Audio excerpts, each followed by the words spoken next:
Hello everyone, this is Komal, your SST educator. Welcome back to your favorite channel Magnet Brains.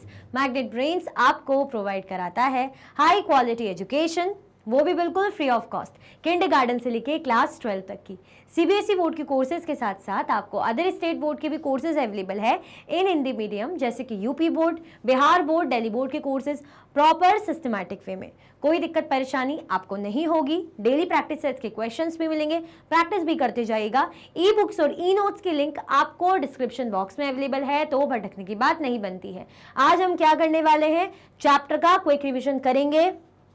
Exam से पहले आपको पता है इसकी वैल्यू क्या होती है कि फटाफट से कुछ देर कुछ मिनट लगाए और क्विक रिवीजन देखा और पूरा बहुत अच्छे से एक ही बार में रिवाइज हो गया और जो पढ़ा था सब रिकॉल हो जाता है। ठीक है, तो ये इंपॉर्टेंस होती है क्विक रिवीजन की। मेरे लिए एक चीज़ की बहुत इंपॉर्टेंस होती है, एक तो आपको अच्छे से समझ में आ जाए, है ना, आपके अच्छे मार्क्स आ जाए। दूसरी एक जो है थोड़ा सा मेरी गाड़ी में पेट्रोल डालने के लिए कि क्या लाइक और शेयर कर दो फटाफट से, फिर स्टार्ट करते हैं। ठीक है, क्या कर दीजिए, जल्दी जल्दी से लाइक शेयर कर दीजिए, फिर हम अपने टॉपिक को स्टार्ट करते हैं, हमारे चैप्टर के क्विक रिवीजन को स्टार्ट करते हैं। जल्दी जल्दी से लाइक करो फटाफट से। चल कर दिया like, okay. India is a country of vast geographical expanse. In the north, it is bound by the lofty Himalayas. No doubt भाई इंडिया क्या है, इंडिया ऐसी कंट्री है जहाँ पे अच्छी जोग्राफिकल एक्सपांस, मतलब भौगोलिक तौर पे इंडिया में अच्छी खासी वैरायटी है ना। बहुत सारे अलग अलग टाइप के क्लाइम, हमारे यहाँ सीजन कैसा रहता है, अलग अलग टाइप के सीजन हमें देखने को मिलते हैं ना, मौसम अलग अलग रहते हैं, इतनी सारी वैरायटी है, लोग हैं इतने सारे हैं, है ना। हमारे पास माउंटेन्स है, हमारे पास हिल्स हैं, हमारे पास जो है रिवर्स भी है, प्लेट्यूज भी है, तो काफ़ी वैरायटी है हमारे इंडिया के पास। ठीक है, इन द नॉर्थ, अगर हम नॉर्थ साइड से बात करें, यानी नॉर्थ मतलब यहाँ से, अगर हम इस नॉर्थ साइड से यहाँ पे बात करें तो हमें क्या मिलता है, यहाँ पे हिमालय, है ना, हिमालय मिलता है। हम बोलते हैं हिमालय पर्वत, तो यहाँ मिलता है बढ़िया सा। The Arabian Sea in the west, इस साइड, ये वेस्ट डायरेक्शन है, ईस्ट डायरेक्शन है, ठीक है, ये साउथ डायरेक्शन है, नॉर्थ डायरेक्शन है। तो वेस्ट साइड हमें क्या मिलता है, अरेबियन सी, इस साइड हमें मिलेगा अरेबियन सी। इस साइड क्या मिलता है हमें, अरेबियन सी, इस साइड मिलता है हमें बे of Bengal.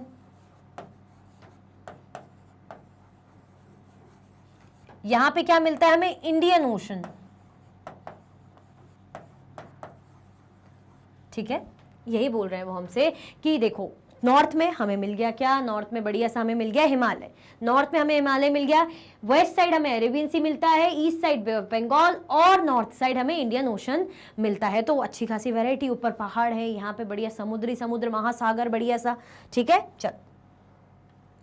The lofty mountains, the great Indian desert, the northern plains, the uneven plateau surface and the coast and islands present a diversity of landforms. मैंने बताया ना, बहुत डाइवर्सिटी, विविधता है, वैरायटी है हमारे पास। हमारे पास बढ़िया से माउंटेन्स भी है, पहाड़ भी देखने को मिलेंगे, हमारे पास डेजर्ट भी है, रेगिस्तान भी है बढ़िया सा, है ना, हमारे पास नॉर्दर्न प्लेन्स भी है, प्लेन एरिया भी है जहाँ पे बढ़िया समतल जमीन, फ्लैट जमीन भी है ना, अनइवन प्लेट्यूज भी है, मतलब ऐसी जमीन भी है जो अनइवन है, ऊबड़ खाबड़, ऊपर नीचे इस तरीके की ऐसी भी चीज है। मतलब हमारे पास पहाड़ भी है, हमारे पास डेजर्ट भी है, हमारे पास अनइवन ऐसे इस तरीके की ये जगह भी है, हमारे पास प्लेन जगह भी है बढ़िया सी। ठीक है, हमारे पास कोस्ट भी है, तटीय क्षेत्र भी है, ठीक है, जो समुद्र के किनारे होते हैं, हमारे पास आइलैंड भी है ना, आइलैंड भी हमारे पास। तो यानी बहुत सारी वैरायटी है हमारे पास, तो तभी तो अच्छा खासा जो हम बोल रहे हैं ना, वास्ट ज्योग्राफिकल एक्सपांस है इंडिया का, तो है बिल्कुल। There is a great variety in the climate, even climate में भी जो है वेराइटी मिलती है। हम ये थोड़ी बोलते हैं हमेशा कोल्ड क्लाइमेट रहता है, मौसम कभी ठंडा रहेगा, ठंडी का मौसम भी आता है, कभी गर्मी का सीजन भी आता है, बारिश का सीजन भी आता है, पतझड़ का मौसम भी आता है ना, जो स्प्रिंग ऑटम सीजन हम बोलते हैं, हर टाइप के सीजन आते हैं। कभी हमने देखा है कि 6-7 महीने 8 महीने हमेशा गर्मी चल रही है, या पूरे साल भर के 11 10 टू लगभग 9 to 10 जो है हमारे मंथ्स ठंडी चल रही है, बाकी 2 मंथ्स गर्मी चल रही है। हर क्लाइमेट अपने टाइम पे आता है, टाइम पे चला जाता है, होता है नहीं होता, सीजन मतलब। ठीक है, वेजिटेशन भी है बढ़िया सी, वाइल्ड लाइफ भी है, as well as in the language and culture. Even हमारे यहाँ अलग अलग लैंग्वेज बोलने वाले लोग हैं, अलग अलग कास्ट वाले लोग हैं, अलग अलग रिलीजन वाले लोग हैं, अलग अलग कल्चर वाले लोग हैं, है ना, हिंदू मुस्लिम सिख ईसाई भाई भाई, है ना, साथ में गुजराती मराठी, हर टाइप के लोग, वैरायटी हमें देखने को मिलती है। That is why our country India is a diverse country. जैसे कि सिविक्स में हमने पढ़ा था एक हमारा chapter, the first understanding diversity, तो इंडिया क्या है, डाइवर्स कंट्री है। और इवन अगर हम बात करें ज्योग्राफिकल मामले में तो उसमें भी बड़ी डाइवर्स है। हमने देखा ना, माउंटेन्स हैं हमारे पास, डेजर्ट्स हैं, प्लेन्स हैं, रिवर्स भी मिलेंगे, आइलैंड्स भी मिलेंगे। ठीक है, क्लियर हुआ कि नहीं हुआ? आगे बढ़े, चलो। पहले ही बोला है मैंने कि क्विक रिवीजन है तो फटाफट होगा। चैप्टर को जिसको अच्छे समझना है तो आप चैप्टर का कंप्लीट रिवीजन देख सकते हैं, या प्लेलिस्ट में पूरा आपको चैप्टर भी अवेलेबल है, वो भी देख सकते हैं। ये क्या है, जस्ट रिवीजन के लिए है, ये ध्यान रखना। ओके, तो हो सकता है स्पीडी सा लगे आपको कि मैम बहुत फटाफट बता रही है, रिवीजन है भाई, वो भी क्विक है ना। लोकेशनल सेटिंग, अब इंडिया की लोकेशनल सेटिंग कैसी, भाई कहाँ पे लोकेटेड है, अगर अर्थ के हम देखेंगे लोकेट करेंगे तो India is located in the northern hemisphere. India कहाँ है, नॉर्दर्न हेमिस्फीयर में। हम ग्लोब की बात करते हैं ना, ग्लोब में जो इक्वेटर है बोलता है भाई मैं किसी के साथ कोई भेदभाव नहीं करूंगा, मैं ऊपर नीचे बराबर बांटूंगा, है ना। मैं क्या हूं, एक माँ की तरह हूं कि अपने दोनों बच्चों को बराबर इक्वल हाफ्स में बांटूंगा। तो ग्लोब में जो इक्वेटर है क्या करता है, जो 0 डिग्री की लाइन जाती है वो नॉर्दर्न हेमिस्फीयर और सदर्न हेमिस्फीयर में इक्वली बांटता है, कोई पार्शियलिटी नहीं करता, कोई बायसनेस नहीं करता। अभी हमें बोल रहे हैं कि जो इंडिया है वो कहां मिलेगा हमें, नॉर्दर्न हेमिस्फीयर में। तो मैं इंडिया क्या है, हमारा इंडिया हमारे लिए क्या है, हीरे जैसा है। तो मैं डायमंड शेप का बना देती हूँ, इससे अच्छी ड्राइंग मेरी है भी नहीं। ठीक है, तो हमने देखा इंडिया कहाँ है, हमारा नॉर्दर्न हेमिस्फीयर में। ठीक है, India is located in northern hemisphere. The Tropic of Cancer 23 degree 30 north, 23.5 degree, जिसको 23.5 डिग्री नॉर्थ पे हमें क्या मिलता है, ट्रॉपिक ऑफ कैंसर मिलता है, जो ऑलमोस्ट हमारी कंट्री के बीच से होके गुजरता है। हमने जब लॉन्गिट्यूड लैटिट्यूड्स पढ़ रहे थे, है ना, लैटिट्यूड्स वो जो लेटे रहते हैं, लॉन्गिट्यूड्स वो ऐसे लंबे में जो बिल्कुल स्टैंडिंग पोजिशन में रहते हैं। ठीक है, तो ट्रॉपिक ऑफ कैंसर की बात हो रही है, वो इंडिया के ऑलमोस्ट हाफ बीच में से होके गुजरता है। तो चलो गुजरवा देते, गुजरवाएं, चलो ये देखो ऐसे, ये क्या है 23.5 degree north, Tropic of Cancer, है ना। ये हमारे बिल्कुल इंडिया जो हमारे लिए हीरा है, डायमंड है, बिल्कुल बीच से होके गुजर रहा है। तो हम क्या देख रहे हैं, इंडिया की लोकेशनल सेटिंग देख रहे हैं। You have already read earlier why the local time of longitude of 82 degree 30 east has been taken as the Indian standard time. अच्छा, अब एक चीज हमने और पढ़ी थी कि जो कंट्री जिसका नॉर्थ से मतलब ईस्ट से वेस्ट तक अच्छा खासा एक्सटेंड रहता है ना, अच्छी ब्रॉड रहती है, इस तरीके से ऐसे में रहती है, तो खूब सारी लॉन्गिट्यूडनल लाइन गुजरती है, जैसे इस तरीके से। देखो लॉन्गिट्यूडनल लाइन ऐसी होती ना, ये वाली जो ऐसे जाती है। अब अगर हम कोई कंट्री बनाए, अगर हम इंडिया बना लें ऐसे, तो यहां से क्या होगा, बहुत सारी जो लॉन्गिट्यूडनल लाइन गुजरेगी, ऐसे जाएगी, यहां से जाएगी, यहां से जाएगी, इस तरीके से ऐसे जाती रहेगी, है ना। अब एक चीज और पढ़ी थी कि हर एक एक्सटेंड में, हर एक डिग्री में जो है 4 मिनट आगे बढ़ता है टाइम, है ना। हर एक डिग्री जब अर्थ रोटेट करता है, 1 डिग्री से जब अर्थ रोटेट करता है तो 4 मिनट 4 मिनट्स बढ़ता है, 4 मिनट्स होते हैं। ठीक है, अब सोचो यहाँ पे गुजरात है, यहाँ पे अरुणाचल प्रदेश है, तो इन दोनों के टाइम में कितना फर्क आएगा। क्यों, एक लाइन यहाँ से गुजर रही है, एक लाइन यहाँ पे लॉन्गिट्यूड की, तो लगभग 2 आवर का डिफरेंस रहता है। मतलब एक ही कंट्री में डिफरेंट टाइम जोन। तो ये टेंशन खत्म करने के लिए कि अरे यार ये 2 घंटे 1 घंटे का फर्क क्यों चाहिए हमें, तो एक स्टैंडर्ड टाइम चाहिए। तो इंडिया ने क्या करा, इन्होंने जो एक लोकल टाइम बना लिया लॉन्गिट्यूड का, जो कैसे बोलते हैं, जिसको 82 डिग्री 30 ईस्ट पर, किस तरफ 82 डिग्री 30 ईस्ट पर। तो समझो ये वाली लाइन, इसको कर लेते ये वाले कलर से, ये वाली लाइन ऐसे 82 डिग्री 30 ईस्ट। ईस्ट क्यों बोल रहे हैं, क्योंकि ईस्ट डायरेक्शन है ना, यहाँ पे ये वेस्ट है, ये नॉर्थ है, ये साउथ है, तो ये 82 डिग्री 30 ईस्ट पे। क्लियर आया समझ में, कोई कंफ्यूजन दिक्कत तो नहीं। तो एक स्टैंडर्ड टाइम जिसको क्या बोलते हैं, इंडियन स्टैंडर्ड टाइम यानी IST, इंडियन स्टैंडर्ड टाइम जिसको कहा जाता है, जो क्या है स्टैंडर्ड मेरिडियन ऑफ इंडिया है, कि भाई एक स्टैंडर्ड मेरिडियन ले लिया है, इसके अकॉर्डिंग इंडिया का टाइम डिसाइडेड रहेगा। अब ये जो अरुणाचल प्रदेश 2 घंटे आगे चल रहा है, गुजरात पीछे चल रहा है, नहीं ये टेंशन ही नहीं होगी। क्यों आगे चलता है अरुणाचल प्रदेश, क्योंकि जो सन है इस साइड से राइज होता है, तो भाई ये टाइम आगे चलता है, गुजरात वाले पीछे रह जाते, तो उन्हें बर्दाश्त नहीं हो रहा था कि हम पीछे क्यों रहे। नहीं नहीं नहीं, हमें पीछे नहीं रहना, हमें भी बराबरी का, भाई हमें भी, हमारी भी क्या हो, बराबरी की हमारी जय जयकार हो, है ना, हमें भी एक जैसा माना जाए, कोई पार्शलिटी हमें नहीं चाहिए। तो वही टाइम सेट करो एक प्रॉपर। तो IST ले आए कि चलो यार रो मत, टेंशन मत लो, हम ले आए हैं IST 82 डिग्री 30 ईस्ट पर यहाँ पे रहेगा, और एक स्टैंडर्ड टाइम इंडिया का डिसाइडेड रहेगा। अब कुछ कंट्री जिनका वास्ट अच्छा वो एक्सपांड रहता है, जैसे रशिया हो गया, कनाडा हो गया, यूएसए हो गया, तो उनके तो अलग अलग बहुत सारे टाइम जोन्स होते हैं। रशिया के तो 11 टाइम जोन्स है ना, यूएसए के 7, कनाडा के 6 टाइम जोन्स है। सोचो जरा, सोचो जरा, क्यों? क्योंकि दो ऐसे में काफी, अगर हम ईस्ट से वेस्ट साइड की बात करें तो काफी ब्रॉड रहते हैं, तो खूब सारी लॉन्गिट्यूडनल लाइन गुजरती है। जब इतनी सारी यहां तक लॉन्गिट्यूडनल लाइन गुजरती जा रही है तो टाइम में तो डिफरेंस आएगा ही ना। क्लियर? आया समझ में? आगे बढ़े, चलो। इंडियाज नेबर्स, अब जरा इंडिया के पड़ोसी देशों को देख लेते हैं। तो इंडिया के पड़ोसी देश कौन कौन दिख रहे हैं भाई? देखो, ये पाकिस्तान, अफगानिस्तान, तिब्बत, नेपाल, चाइना, भूटान, बांग्लादेश, म्यांमार, ये लैंड के थ्रू जुड़े हैं, जमीन के थ्रू जुड़े हुए लोग हैं ना, जमीन से जुड़े हुए लोग बोलते हैं ना, वैसे हैं। बाकी यहाँ मालदीव से श्रीलंका है, ये वाटर बॉडीज, मतलब वाटर के थ्रू इस तरीके से जुड़े हुए हैं। ठीक है, there are 7 countries that share land boundaries with India. देखो 7 ऐसी कंट्रीज है जो इंडिया के साथ लैंड बाउंड्री शेयर करती है ना, जमीन के से जुड़े हुए लोग हैं, मतलब जमीन के थ्रू, ये देखो लैंड के थ्रू ऐसे जुड़े हैं, यहाँ पानी वानी नहीं है, लैंड के थ्रू जुड़े हैं, तो 7 कंट्रीज है। Across the sea to the south lie our island neighbor Sri Lanka and Maldives. Sri Lanka is separated from India by the Pak Strait. ठीक है, अब अगर हम साउथ की ओर देखें, नीचे की ओर देखें, यहाँ तो हमें दिख रहा है भाई कि ऐसी कंट्रीज हैं जो लैंड मास के थ्रू, मतलब लैंड के थ्रू जुड़ी हुई है। यहाँ पे 2 कंट्रीज ऐसी जो वाटर में इस तरीके से वाटर के थ्रू ऐसे जुड़ी हुई है। जैसे अगर हम देखें यहाँ मालदीव से, यहाँ पे हमें श्रीलंका मिल रहा है। एक पतला सा जो धागा ये जो दिख रहा है ना, इंडिया श्रीलंका को जोड़ रहा है, तो इसको क्या बोलते हैं? इसको पाक स्ट्रेट बोलते हैं। क्या कहा जाता है? इसको कहते हैं पाक स्ट्रेट। क्लियर? आया समझ में? स्ट्रेट क्या होता है ये हमने बहुत अच्छे से पढ़ा था लास्ट चैप्टर में। स्ट्रेट, इस्मस, स्ट्रेट क्या होता है? ऐसी वाटर बॉडी जो 2 बड़ी बड़ी बॉडीज को जोड़ती है। ठीक है, चलो। Political and administrative division. अब पॉलिटिकल और एडमिनिस्ट्रेटिव डिवीजन कैसा है इंडिया का? इंडिया अच्छी खासी वास्ट कंट्री है, नो डाउट। तो पॉलिटिकल वे में अगर हम देखें तो इंडिया कितने हैं? 28 इंडिया में स्टेट्स है, राज्य है। ठीक है, और कितनी यूनियन टेरिटरीज है? 8 इंडिया की यूनियन टेरिटरी है। और कैपिटल कौन है? दिल्ली इंडिया की कैपिटल है। तो इंडिया क्या है? एक वास्ट कंट्री है। ओके, ठीक है, ये हमें पता है। एडमिनिस्ट्रेटिव पर्पस, अगर प्रशासन चलाना है ना, प्रॉपर तरीके से कंट्री को चलाना है, तो कैसे डिवाइड किया हुआ है? 28 राज्यों में, 28 स्टेट्स में डिवाइड किया है, और 8 यूटीज है, यानी यूनियन टेरिटरीज हैं। ठीक है, और दिल्ली क्या है? इंडिया की नेशनल कैपिटल है, ये तो आपको पता ही होगा, राजधानी है। ठीक है, क्लियर? आया समझ में? चलो। Physical division. अब फिजिकल डिवीजन देखते हैं।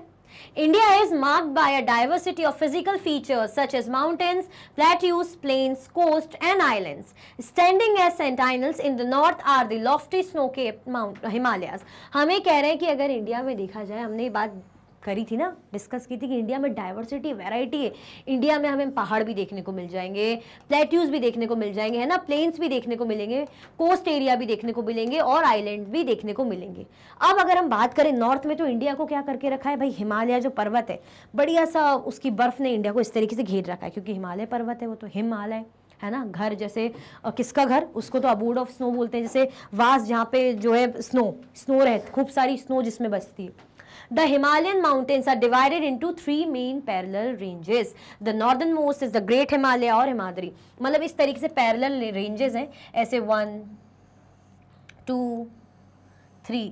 तो पहली वाली को क्या बोल रहे हैं? ग्रेट हिमालय, जिसको हिमाद्री भी कहा जाता है। जो सेकंड रेंज होती है, सेकंड रेंज हमारी होती है मिडिल हिमालय, जिसको हिमाचल बोलते हैं। थर्ड जो रेंज होती है वो होती है हमारी शिवालिक। क्लियर? चलो। In the western part of India lies the Great Indian Desert. It is a dry, hot and sandy stretch of land. It has very little vegetation. अगर हम देखें वेस्टर्न पार्ट में, तो हमने हिमालय देख लिया, तो हिमालय की रेंज देखो ऐसे जा रही ना, ये पहली रेंज है, ये दूसरी है, ये थर्ड है। फर्स्ट हमारी ग्रेट हिमालय, जिसको हिमाद्री बोल रहे हैं, ये वाली। सेकंड हमारी है हिमाचल, मिडिल हिमालय। थर्ड है हमारी क्या? शिवालिक। अब इसके नीचे एक और चीज भी हमें मिलती है, वो है नॉर्दर्न प्लेन्स। यहाँ क्या मिलते हैं हमें? Northern plains. ये जो है ना, ये नॉर्दर्न प्लेन्स है।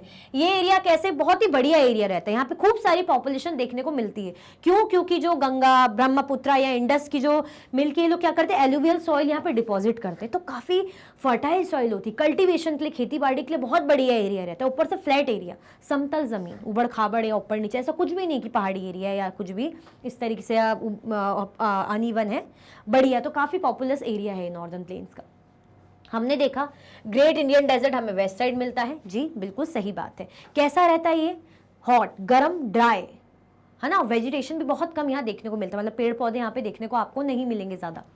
To the south of northern plains lies the peninsular plateau. It is triangular in shape. अब साउथ में हम देखेंगे थोड़ा सा नॉर्दर्न प्लेन के, ये नॉर्दर्न प्लेन है, इसके नीचे देखेंगे तो ये जो येलो येलो दिख रहा है ना, ये बना हुआ है, ये प्लेट्यू रीजन है पूरा। ये जो है ये एरिया ऐसे इस तरीके से जो बना हुआ है, ये क्या है पूरा, ये प्लेट्यू रीजन है, प्लेट्यू रीजन है इस तरीके से। क्लियर, ठीक है, चलो। और ये कैसे शेप का है, ट्राइंगुलर शेप का। The reverse Narmada and Tapi flow through these ranges. अब यहाँ पे क्या मिलती है हमें रेंजेस भी मिलती है। देखो प्लेट्यूज में हमें रेंजेस भी मिलती है, जैसे अरावली रेंज मिल जाएगी, है ना, विंध्या रेंज मिल जाएगी, सतपुड़ा रेंज मिल जाएगी। तो इन्हीं रेंज से जो है नर्मदा और तापी रिवर भी बहती है। कहाँ जाती है, अरेबियन सी में गिरती है, ठीक है। कैसी रिवर है, वेस्ट फ्लोइंग रिवर से। These are west flowing rivers that drain into the Arabian Sea। बहुत अच्छे से कहीं बार मैंने बताया है कि ये वेस्ट की तरफ गिरने वाली नदियां हैं। कौन सी, नर्मदा एंड तापी, जो कहाँ गिरती है, अरेबियन सी में। क्लियर। The western Ghats और Sahyadris border the plateau in the west and the eastern Ghats provide the eastern boundary। और अगर हम घाट्स की बात करें तो ये देखो, ये वेस्टर्न घाट जा रहा है, ये कैसा है, कंटिन्यूस जा रहा है, ठीक है, इस तरीके से। और ये ईस्टर्न घाट्स, ये देखो, ये वेस्टर्न घाट से ये पूरा जा रहा है, ये ईस्टर्न घाट से। वेस्टर्न घाट्स कैसे, कंटिन्यूअस एक ही फ्लो में जा रहा है, और ईस्टर्न घाट देखो यहाँ टूट रहा है, यहाँ टूट रहा है, इस तरीके से। तो एक घाट्स भी हमें यहाँ मिलते हैं, ठीक है, clear. The plateau is rich in minerals like coal and iron ore. Plateaus कैसे होते हैं, अच्छे खासे उसमें मिनरल्स हमें मिलते हैं, जैसे कोल और आयरन ओर वगैरह मिल जाता है। To the west of the Western Ghats and the east of the Eastern Ghats lie the coastal plains. अगर हम पीछे जाएं वापस से तो हमें यहाँ पे कोस्टल प्लेन्स देखने को मिलेंगे, यानी कोस्टल एरिया, तटीय क्षेत्र जो समुद्र के किनारे वाले एरिया होते हैं। तो ये हमारा कोस्टल प्लेन्स है, कोस्टल एरियाज लिखा है ना यहाँ पे, देखो ये समुद्र के पास वाले एरिया, इस तरीके से कोस्टल एरियाज है, ठीक है। These are west flowing rivers that drain into the Arabian sea. जो हमने नर्मदा तापी, अच्छा ये तो पुरानी स्लाइड है ना, मैं अभी वो आपको मैप बता रही थी, वही मैं कोई अरेबियन सी तो अभी पढ़ लिया था, ठीक है। To the west of the Western Ghats and the east of the Eastern Ghats coastal plain हमें देखने को मिलता है। The eastern coastal plains are much broader, there are a number of east flowing rivers. जो ईस्टर्न कोस्टल प्लेन है वो broad है, वो अच्छा खासा ब्रॉड है, चौड़ा है as compare to the western जो है कोस्टल प्लेन्स। यहाँ पे बहुत सी हमें ईस्ट फ्लोइंग रिवर मिलेगी। ईस्ट फ्लोइंग रिवर यानी जो बे ऑफ बंगाल पे जाके गिरती है। कौन सी हो गई, महानदी, गोदावरी, कृष्णा और Kaveri drain into the Bay of Bengal. Clear, किसमें गिरती है, बे ऑफ बंगाल में। तो देखें यहाँ पे, ये देखो कौन सी जा रही है, यहाँ पे महानदी हो गई, है ना, गोदावरी हो गई, कृष्णा हो गई और ये कावेरी हो गई। ये कहाँ गिर रही है, बे ऑफ बंगाल में। ईस्ट फ्लोइंग रिवर्स है, ठीक है, जैसे अभी हमने वेस्ट फ्लोइंग देखी थी ना। Two group of island also form part of India. दो ग्रुप ऑफ आइलैंड भी हमें देखने को मिलता है, ठीक है। कौन से, एक लक्षद्वीप आइलैंड हमें देखने को मिलता है, अभी देखेंगे मैप में, ठीक है। लोकेटेड इन अरेबियन सी, चिंता मत करो, अभी मैप में लोकेट करेंगे। यहाँ पे हमें कोरल आइलैंड मिलता है केरला में, केरला के कोस्ट में। कोरल आइलैंड हमने जब चैप्टर पढ़े थे, डिस्कस किया था, मैं आपको बता देती हूँ। कोरल आइलैंड वो होते हैं जैसे जो मराइन एनिमल्स होते हैं, है ना, जिनको पॉलाइप्स कहते हैं, जो उनकी डेथ हो जाती है तो उनके स्केलेटन रह जाते हैं, ठीक है। अब स्केलेटन रह जाते तो और दूसरे उसमें जो पोलाइप्स ग्रो करने लग जाते, बढ़ते जाते तो क्या क्रिएट करते, कोरल रीफ, है ना। तो क्या क्रिएट कर देते, coral island. The Andaman and Nicobar island lie to the south east of the Indian mainland in the Bay of Bengal. और अंडमान एंड निकोबार आइलैंड हमें कहाँ देखने को मिलता है, south east of Indian mainland in Bay of Bengal. Lakshadweep हमें अरेबियन सी के वहाँ देखने को मिलता है, और अंडमान निकोबार आइलैंड हमें बे ऑफ बंगाल के साइड देखने को मिलता है। तो चलो मैप में लोकेट करते हैं, कहाँ पे, ये देखो ये अरेबियन सी है, यहाँ पे दिख रहा है ना हमें लक्षद्वीप आइलैंड। ये देखो ये बे ऑफ बंगाल है, यहाँ पे हमें अंडमान एंड निकोबार आइलैंड देखने को मिलता है। मिल रहा है ना, देखने को मिल रहा है कि नहीं मिल रहा, क्लियर हुआ। अभी तक आप लोगों ने लाइक किया कि नहीं किया, पहले तो ये बताओ। अभी तक भी लाइक नहीं किया तो भाई फटाफट से लाइक कर दो, चैप्टर बहुत बढ़िया है, बढ़िया सा रिविजन भी चल रहा है, ओके। चलो सो इसी के साथ हमारे चैप्टर का क्विक रिवीजन, जो कि मैंने पहले ही कहा था मेन पॉइंट्स होंगे। चैप्टर वैसे था भी नहीं ज़्यादा बड़ा, क्योंकि अच्छे बिल्कुल मेन पॉइंट्स, हर चीज़ उन्होंने मेन पॉइंट्स डाल रखे थे जो काफ़ी काम की थी, और वो सारी चीज़ें मैंने ली जो उसमें से भी मेन थी, बाकी अदर मैंने आपको वैसे भी ओरली एक्सप्लेन की। तो आई होप आपको अच्छे से रिवाइज हुआ होगा, और जिसे लगा होगा, जिसने पहली बार यही देखा होगा और पढ़ा नहीं होगा चैप्टर, तो उसको लगा होगा मैम कुछ समझ में नहीं आ रहा, थोड़ा आ रहा है थोड़ा नहीं आ रहा। तो पहले ही मैंने बोला था कि चैप्टर का कंप्लीट रिविजन है, वन सिटिंग में आप देख सकते हैं, या चैप्टर भी प्लेलिस्ट में आपको मिल जाएगा, पूरा अवेलेबल है टॉपिक वाइज। ठीक है, तो कमेंट करना, लाइक, शेयर और सब्सक्राइब करना बिल्कुल भी नहीं भूलना। इसी के साथ ही वीडियो एंड होती है। अगर आप और भी वीडियो के लेक्चर्स देखना चाहते हैं तो आप मैग्नेट ब्रेन्स के यूट्यूब चैनल, एप्लीकेशन और वेबसाइट पे देख सकते हैं। ई नोट्स और ई बुक्स की लिंक आपको डिस्क्रिप्शन बॉक्स में अवेलेबल है। ये सारे हाई क्वालिटी के कोर्सेज हैं, जैसे कि CBSE board, Delhi board, Bihar board, UP board, MP board, Rajasthan board, Vedic maths crash course, spoken English courses आपको अच्छी क्वालिटी में और 100% फ्री अवेलेबल है। आप हमें अदर प्लेटफॉर्म पर भी फॉलो कर सकते हैं, फेसबुक, इंस्टाग्राम, एक्स, टेलीग्राम और व्हाट्सएप पे। ज़्यादा से ज़्यादा लाइक कीजिए, ज़्यादा से ज़्यादा शेयर कीजिए और चैनल को सब्सक्राइब करना बिल्कुल भी ना भूलें। अपना ख्याल रखें। Thank you so much for watching.